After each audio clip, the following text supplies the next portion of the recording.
Halo, selamat pagi guys, kembali lagi bersama Benix. Kita kali ini mau bahas video yang luar biasa banget. Jadi kita membahas video tentang investigative investing, perjalanan kita ke sebuah emiten berhubungan dengan perkebunan sawit yang luar biasa banget dan keren banget. Dan dalam perjalanan gue bawa ya beberapa teman investor dan juga pelaku usaha di bidang perkebunan ya dan pertanian. Dan mereka terus terang dia amazed. Mereka kaget, nggak pernah ada umur hidup mereka ada perusahaan sawit yang bisnisnya serapi ini, yang bisnisnya sebagus ini, dan se-responsible ini. Responsible apa ya? Mereka bertanggung jawab sama manusia, bertanggung jawab sama lingkungan juga. Dan mereka bisnis betul-betul menjalankan prinsip-prinsip menurut gue pribadi yang berhubungan dengan kemanusiaan. Dan menjaga nilai-nilai lingkungan hidup. Jadi teman-teman, lu penasaran gak sih? Perusahaan sawit apa yang bisa bikin kita betul-betul shock, kaget, dan sampai kita mau datang ke tempatnya. Langsung aja kita cek videonya.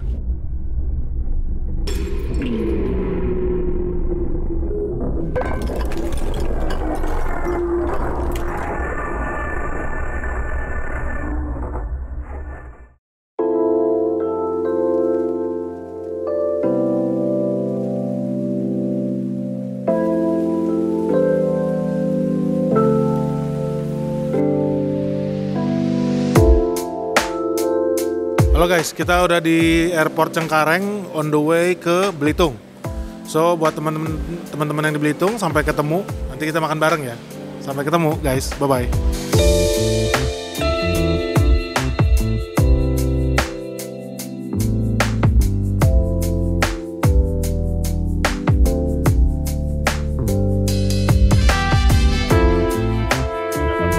Kalau yang khas di sini tuh gangan. Gangan itu kayak lempak kuning itu loh, Pak. Jadi dia masak kuah, pakai nanas asamnya tuh. Oh, oke. Itu lempak kuning.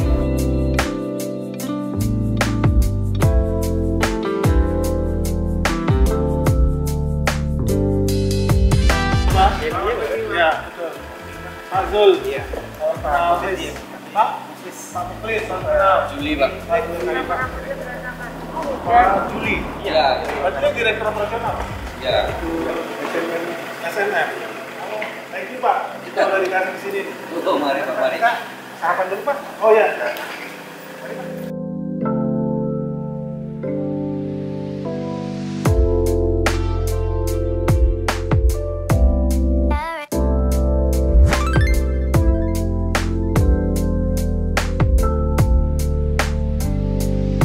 Halo guys, jadi kita sudah sampai di Belitung, lebih tepatnya di estate-nya ANJ ya Pak? Ya. Site apa namanya nih? PT Sahabat Mewah dan Makmur. PT Sahabat Mewah dan Makmur. Mantap banget nih, SMMM bilangnya ya. Jadi Pak Juli udah siapin makanan, enak banget di sini. Apa namanya Pak tadi dibilangnya? Mie Belitung? Mie Belitung, mie khas Belitung. Mie khas Belitung. Wah ini enak banget guys, kita harus cobain nih. Thank you banget nih Pak Jul, kita udah diterima. Emang kita udah kelaparan ya dari pesawat ya, berjam-jam di atas. Pasti Pak. Sampai muter-muter mendaratnya agak lama tadi loh. Waduh kita udah lapar nih. Ternyata disiapin guys. Memang the best ANJ lah. Mantap. Mari silakan Thank you Pak Jul. Pak Jul, thank you Pak.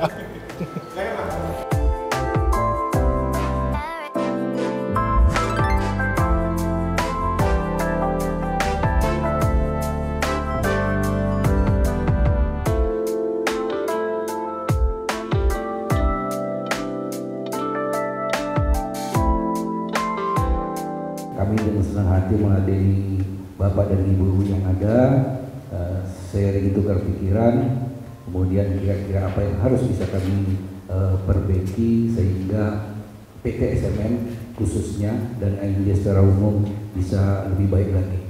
Kita sangat berterima kasih sama tim dari Austindo, sama Bapak Ibu sekalian, karena kita udah dikasih kesempatan untuk datang ke sini.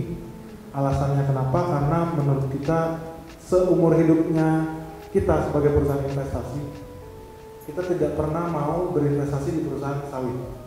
Jadi tadi udah sempat ngobrol sama Pak Gilang. Jadi seumur hidup saya udah datang hampir dari 800 perusahaan lah kita pernah datang.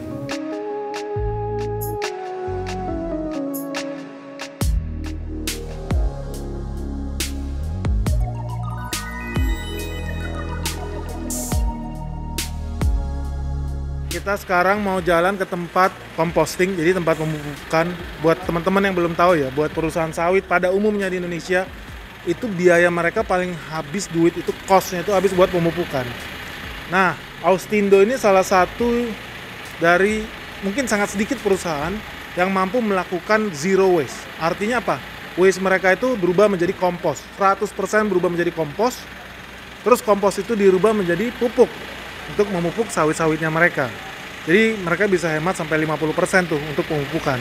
Nah, sekarang kita mau pergi ke tempat pemupukannya. Ntar pakai helm dulu ya guys. Pakai helm sama pakai sepatunya dulu. Yuk.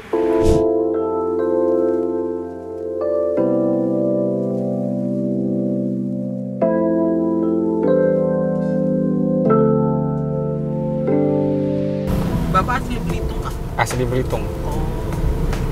Gajinya per bulan apa per Berbulan. bulan ya? Ya. Pernah terlambat nggak NJT Pak? Bayar Enggak, gaji? enggak Pak. Nggak pernah ya? Enggak. Aman ya? Aman Pak. Nah, happy berarti jadi karyawan ini. Happy Pak. Happy. Mantap.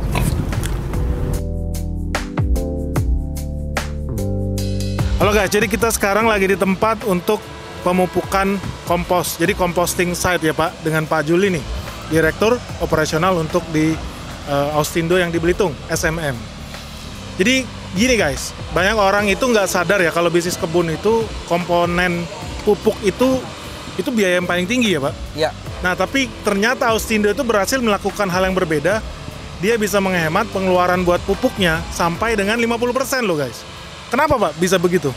jadi kita mengelola TBK yang selama ini diimplementasi menjadi kompos. Kebutuhan tanaman terhadap kompos ini bisa mereduce kalau di SMM ini sampai 50% dari total areal, dari total kebutuhan pupuk kita. Jadi ternyata dari penelitian kita dengan menggunakan pupuk kompos 50% dan pupuk kimia 50% itu jauh lebih baik produksinya daripada sama sekali total menggunakan pupuk kimia 100%. Kenapa? Karena memang dengan kompos ini dia lebih gampang diserap tanaman, dia lebih slow release. Sedangkan pupuk kimia dengan karakteristik tanah di sini itu sehingga banyak yang terbuang. Sehingga efisiensi yang dilakukan terhadap pembuatan kompos ini cukup baik. Selain daripada efisiensi, tentunya target ISG ANJ ke depan, bahwa bagaimana kita mengurangi efek gas rumah kaca. Kalau kita menggunakan urea yang cukup tinggi, artinya kita akan sedikit banyaknya berdampak terhadap lingkungan. Dengan penggunaan kompos kita dapat mereduce kebutuhan pupuk sampai 5.000 hektar. Ini kan Luar biasa. jawaban yang luar biasa ke depannya. Mungkin buat teman-teman yang belum tahu, di Belitung ini tantangannya tingkat tinggi sebetulnya. Kenapa? Karena dia kategori tanah masuk kelas 3 ya Pak. Ya, Bisa dilihat tanahnya ini tanah berpasir. Bukan tanah yang seperti ada di Sumatera atau di Kalimantan, yang sebetulnya jauh lebih gampang kalau kita mau nanam. kita sekarang di PT SMM dengan karakteristik tanah yang begitu marginal, tanah berpasir, Ya. tanah kaulin, dengan pengelolaan salah satunya composting, kita bisa berproduksi 18 sampai 20 ton per tahun hampir di seluruh blok yang kita kelola. Ada 3 keuntungan tentunya yang kita Apa tuh, dapatkan. Yang pertama produksi baik, yang kedua nilai ekonomisnya bisa kita maintain, Ya. tidak berpengaruh dengan terlampau berpengaruh dengan kondisi perang yang mengakibatkan pupuk semakin tinggi. Yes. Yang ketiga ISG, kita melakukan praktek-praktek yang berkesinambungan yang memperbaiki kondisi lingkungan. Ada 3 poin yang kita peroleh dengan mengelola satu buah kompos. Nah, ini poin yang penting banget guys. Karena banyak perusahaan sawit itu ngaku-ngaku perusahaan yang green, hijau, ramah lingkungan. Tapi kita buktikan nih dengan mata kepala kita, karena di sini kalau lu berdiri di sini, ini baunya naujubillah. Bener ya Pak ya? Ya. Ini kita tahan-tahan ini guys. Tapi betul-betul ini berasa ini beneran kompos. Jadi bukan katanya real memang yang dilakukan oleh PT Austindo di sini, sahabat mewah dan makmur, mereka melakukan composting and it's for real. Lu bisa lihat sendiri stockpilingnya besar banget. Jadi bukan buat cuman 1 hektar, 2 hektar. Jadi ini real sampai 5.000 hektar. 5.000 hektar kurang lebih. So ini kabar baik nih sebenarnya buat teman-teman yang memang investor yang sadar lingkungan. Bukan ngasal-ngasal kalau investasi ujung-ujungnya invest di perusahaan sawit yang hobinya ngebakar hutan, yang hobinya membuang limbah, tidak ramah lingkungan dan lain sebagainya ya. Karena menurut gua kedepannya kita 2025 dan seterusnya, bahkan mungkin mulai hari ini investor muda terutama mungkin akan lebih conscious bahwa apa yang kita lakukan, apa yang kita makan itu di rantai makanannya, supply chain-nya itu sebenarnya juga harus besar sih, juga harus bagus. So ini gue udah saksikan dengan mata kepala, this is real. Thank you Pak Juli, awesome, makasih. keren, asli keren, sangat keren.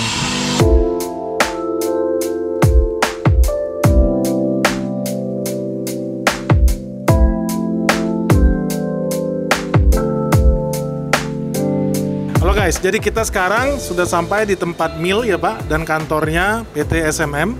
Di situ saya lagi berhadapan ada timbangan, jadi kalau tiap truk yang masuk dan keluar akan ditimbang dulu di sana. Nah, di sebelah saya sudah ada Pak Haris Sinaga. Halo, salam kenal Pak. Ya, selamat siang Pak. Oke, sekarang kita ini lagi ada di JM Office dan Mill Office ya. Di belakang kita ada timbangan, tempat penerimaan TBS masuk pada mulanya sebelum masuk ke PKS. Ya.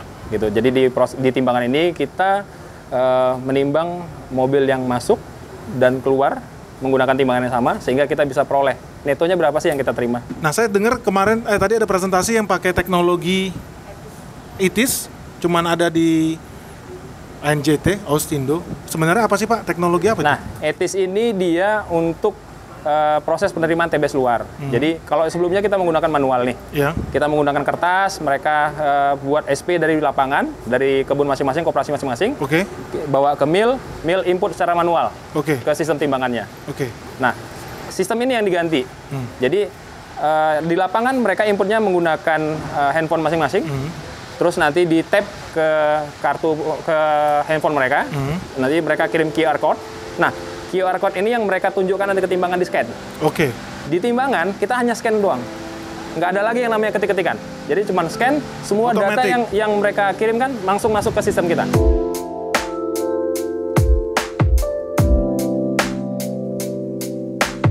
Halo guys, jadi sekarang kita kembali lagi nih bersama Pak Haris. Di belakang kita ini tempat untuk bongkar muat. Jadi itu truknya yang tadi kamu lihat di kantor, pergi ke atas, dibongkar di sini. Di sini katanya mau disortir lagi. Nanti kita tanya sama Pak Haris. Disortir apa? Maksudnya apa Pak? Mau ngapain di sini nih? Nah, gini Pak, PKS sendiri punya kriteria standar TBS yang diterima itu seperti apa sih, gitu. Jadi berdasarkan tingkat kematangannya. Nah, di sini kita menentukan kriteria kematangan itu berdasarkan fraksi. Fraksi ini maksudnya gini, kalau kita tentukan fraksi kematangannya adalah fraksi 1, berarti 1 brondolan per kilogram TBS-nya. Berarti kalau seperti ini, rata-rata dia ada sekitar 15-17 kilo. 15 kilo kita bilang kan? 15, Per 1 TBS? 15 kilo per 1 tandan. Ya. Sekurang-kurangnya dia harus membrondol 15 butir. Oh. Baru kita bisa terima ini adalah sebagai TBS masak. Nah, itu kita terima. Jadi kalau ini TBS, jadi ini kan brondolan nih. Yes. Nah, ini ya, seperti ini ya. Ini brondolan. Nah, kalau kita belah, ini jadinya seperti ini, Pak. Kalau kita belah jadinya seperti ini. Nah, ini komposisinya, ini daging buah Yes. yang warna kuning emas. Terus ini ada yang agak hitam, ini cangkangnya. Ya. Ya, dalamnya adalah inti. Oh, itu yang namanya kernel itu? Yang namanya kernel ini yang putih. Yang putih. Ya. Jadi dari mana kita dapat minyaknya? Dari daging buah ini, Pak. Oh. Yang warna kuning emas ini, kalau sudah direbus dan diekstraksi, ini yang akan jadi minyak. CPO. Oke. Yang putih jadi apa Pak? Yang putih ini kernel. Bisa buat apa? Bisa diolah jadi CPKO. CPKO. Minyak kernel. Minyak kernel. Kalau warna dagingnya ini, warnanya seperti kuning jahe gitu. Komposisi minyaknya lebih rendah. Sedikit ya. Belum matang dia, Pak. Oke. Yang Jadi ideal. belum yang idealnya kuningnya kemasan gini. Oh. Kalau ini Bapak pulangin apa Bapak terima? Kalau yang ini masih saya terima. Yang dipulangin yang mana tuh? Nah, ini Pak contoh-contoh buah yang dipulangin. Oh, tuh yang ditojos tuh guys. Iya. Nah, ini contoh yang dipulangin. Itu yang ini janjangannya sudah agak hitam-hitam ya. Yang ini rata-rata brondolan luarnya sudah hampir lepas semua. Oh, udah berjatuhan. Sudah lepas semua. Saya juga nggak mau. Oh. Ya. Potensi minyak paling tinggi di dalam satu janjang itu ada pada brondolan paling luar. Karena brondolan paling luar adalah brondolan paling besar. Oh. Kalau brondolan paling luarnya sebagian besar sudah lepas, nah, berarti sudah banyak kehilangan kita. Minyaknya. Rugi kita ya? Rugi kita. Oke, paham Pak. Oh lumayan, menarik, saya dapat ilmu bagus. Oke. Nanti pilihnya berarti satu-satu ya Pak? Pakai mata dia lihat, oh ini jelek. Iya. Ojos Satu-satu Pak. Tim kita milihnya satu-satu, mana yang nggak boleh kita terima, kita pulang. Oke guys, sekarang kita mau ke tempat sterilizer. Udah ditunggu sama Pak Haris di bawah. Ayo kita cek yuk. Nah, sekarang posisi kita ini ada di depan sterilizer nih. Ya, sterilizer. Jadi sterilizer ini alat untuk merebus. Merebus tandan buah segar tadi yang kita dapat tadi di sortasi. Iya. Ya, ini buah-buahnya sudah siap untuk direbus ke dalam. Nanti di dalam situ direbus supaya mudah. Supaya lembek ya? Supaya mudah melepaskan antara brondolan tadi dengan janjangannya. Iya. Gitu. Karena yang akan kita proses selanjut tadi adalah brondolannya. Brondolannya. Janjangannya kita gunakan sebagai kompos. Oke. Kita sekarang mau ke tempat pemisahan antara janjangan sama bungkil sawitnya.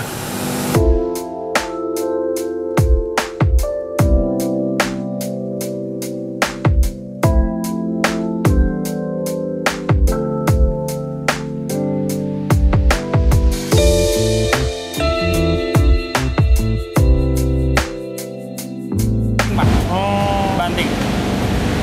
Nah, Kosong. Udah kosong. udah nggak ada lagi. Ya. Karena ini panas ya? Masih agak hangat lah. Oke, betul. Jadi ini tinggal janjangan aja. Ini yang akan siap diolah di composting. Oh, ini yang dibilang janjangan kosong. Janjangan kosong. Ini janjangan kosong. Kita kirim ke yang tadi. Ini raw materialnya composting. Komposnya. Nah, yang kita olah lanjut brondolannya. Oke. Gitu. Nah, ini lanjut nanti jalan ke sana. Ini. Iya, Pak. Ini Diangkat lagi? Dikembalikan lagi nanti ke rebusan, direbus lagi. Oh. Terus itunya mana brondolnya? Brondolannya di stasiun Preska. Sebelah sana. Ya.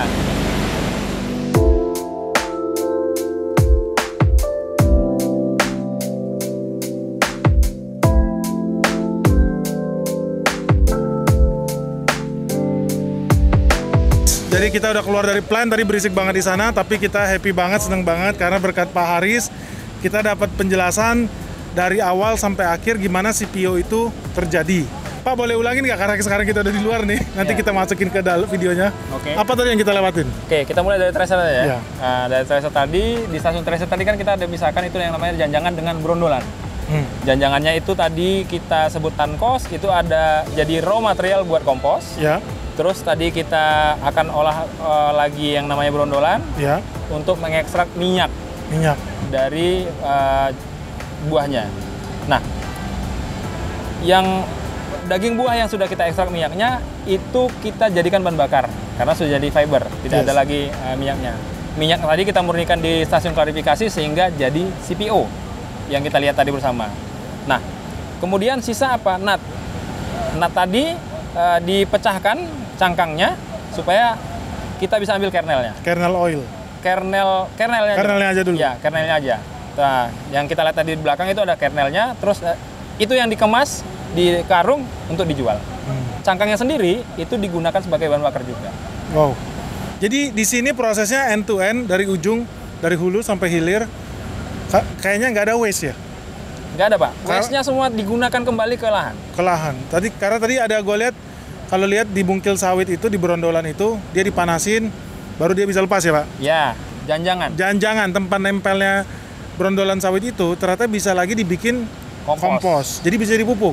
Nah brondolannya, setelah kita rebus, itu tersisa fiber-fiber itu ya? Jadi fiber, jadi cangkang. Jadi cangkang dan jadi minyak CPO-nya dan kernel.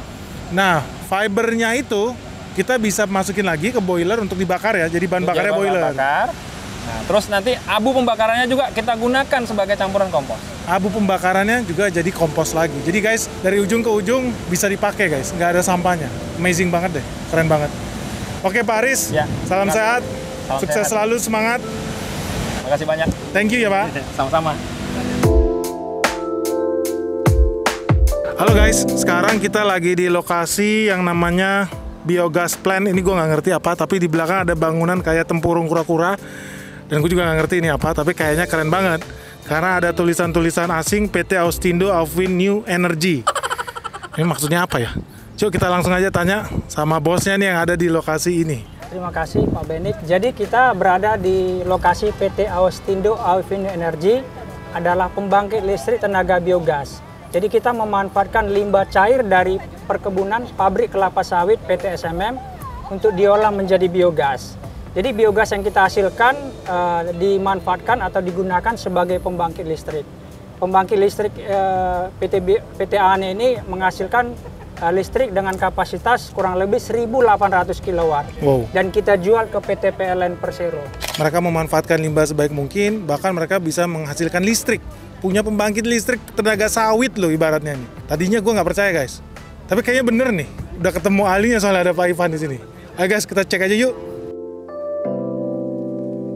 PLN memberikan harga yang terbaik bagi pengembang. Oh, ini bagus nih. Jadi buat teman-teman, karena kamu tadi udah lihat video kita dari awal sampai akhir, mulai dari composting, mulai dari penggunaan waste, termasuk salah satunya ini, yaitu biogas. Jadi ini bukan pakai batu bara ya, sekali lagi ya, bukan pakai solar ya Pak? Ya.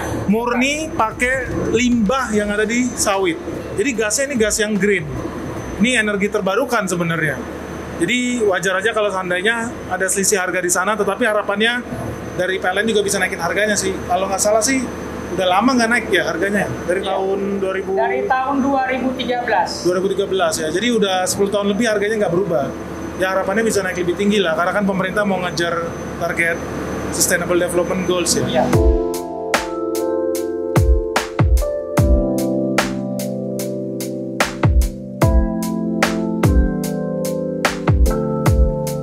Nah sekarang kita lihat nih, beneran nih, langsung sama tanamannya langsung di sebelah kita. Gimana Pak Juli, bisa dibantu rahasia ini? Jadi sebenarnya untuk menghasilkan produksi yang baik, yang pertama bibit, pengelolaan pokok sawit, termasuk pengelolaan tanah. Jadi kalau sudah bibit dikelola dengan baik, mulai daripada bibitan sampai kemari, sudah kita pilih, dan kita lakukan penanaman mulai dari program replanting, persiapan media tanahnya. Jadi kita harapkan nanti produksi ke depan itu di pertama panen 20 ton per hektar.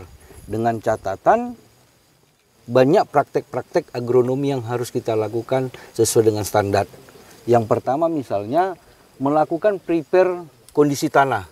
Seperti kita lihat tadi, lokasi ini adalah lokasi tanah berpasir yang kelas tanahnya cukup jelek kalau di dalam perkebunan. Tapi kalau dikelola dengan baik, dengan pembuatan paret soil pit, pembuatan paret L, untuk menjaga kelembapan tanah, lakukan penanaman, kita bisa lihat sepanjang ini kacangannya tertutup, walaupun umur tanaman baru 8-10 bulan. Ini membuktikan bahwa kultur teknis di sini berjalan dengan baik. Di umur 14 bulan, kita bisa lihat nanti bunga-bunga di sini sudah mulai tumbuh. Kalau kita sensus sekarang ini sebenarnya bunga sudah ada 30%. Oh. Sudah ada. Inilah yang kita lakukan mulai dari program ablasinya supaya menambah pertumbuhan dengan baik.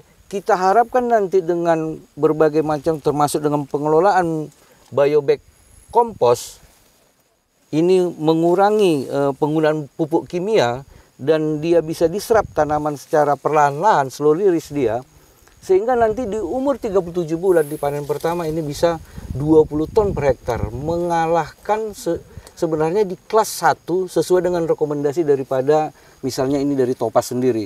Jadi Topaz sendiri itu sebenarnya dari pabrikannya, dari Asian Agri, ini referensi yang kita lihat maksimal 15 ton per hektar di tahun pertama, tapi dengan kondisi kelas 1. Ini kondisi tanahnya kelas 3, tapi bisa 20 ton per hektar di panen pertama jika dikelola dengan baik. Dan perlakuan ini dari atas sampai level asisten ini sudah sangat paham, sehingga perbaikan-perbaikan agronomis yang dilakukan oleh asisten saya rasa sudah cukup standar. Jadi yang Bapak baju putih kuning kita ini adalah seorang MT yang baru lulus. Tapi kalau Bapak mau tanya dia masalah agronomi, saya rasa dia bisa cukup mahir untuk menjawabnya. Ini isinya apa Pak? Boleh kasih tahu nggak? Kalau yang ini Pak, ini isinya 100% adalah biobag Pak. Kompos maksudnya. Kompos. Isinya adalah 100% kompos. Kalau nanti sementara ini Pak, kita aplikasikan pupuk kimianya itu masih di sekitar tanaman ini Pak. Jadi tidak langsung kita campur ke dalam biobag ini. Oh, maksudnya gimana? Jadi kalau di biobag ini Pak, kita masih pakai kompos 100% Pak di sini. Iya. Jadi kita tidak campur pupuk kimianya itu ke dalam biobag ini, dalam kompos ini. Tapi kita masih aplikasikan di luar biobag ini Pak. Jadi di sini untuk komposisinya itu kita untuk bulan pertama memang kita aplikasikan di piringan, namun untuk bulan ketiganya kita aplikasi kompos dibarengi dengan pupuk kimia. Oh, jadi ini dulu 1 bulan.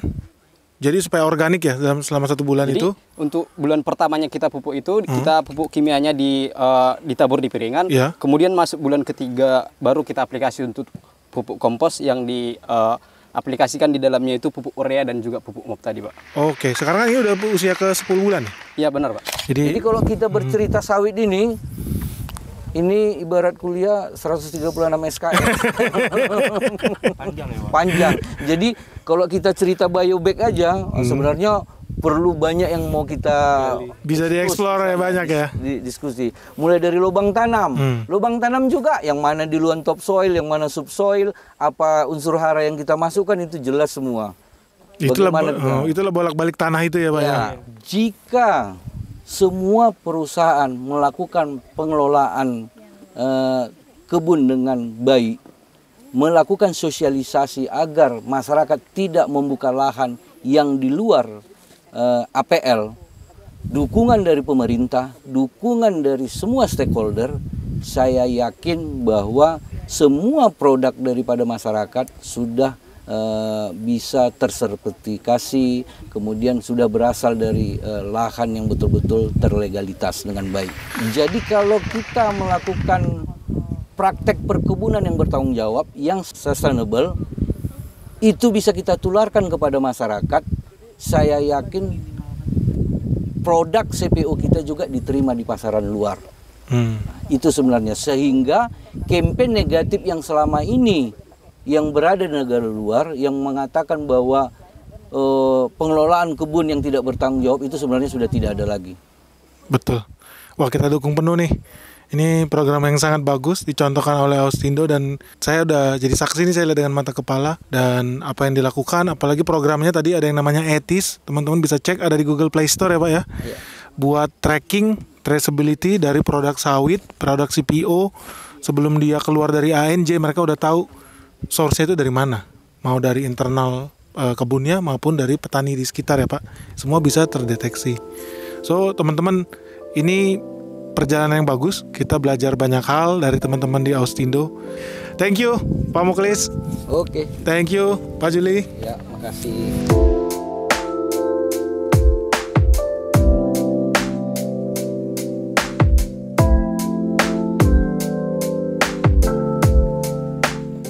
Guys, jadi kita sedang berada di Bukit Jungkong, Pulau Belitung. Jadi ini kita sedang berada di titik tertinggi dari kebun yang dimiliki oleh ANJT, Austindo.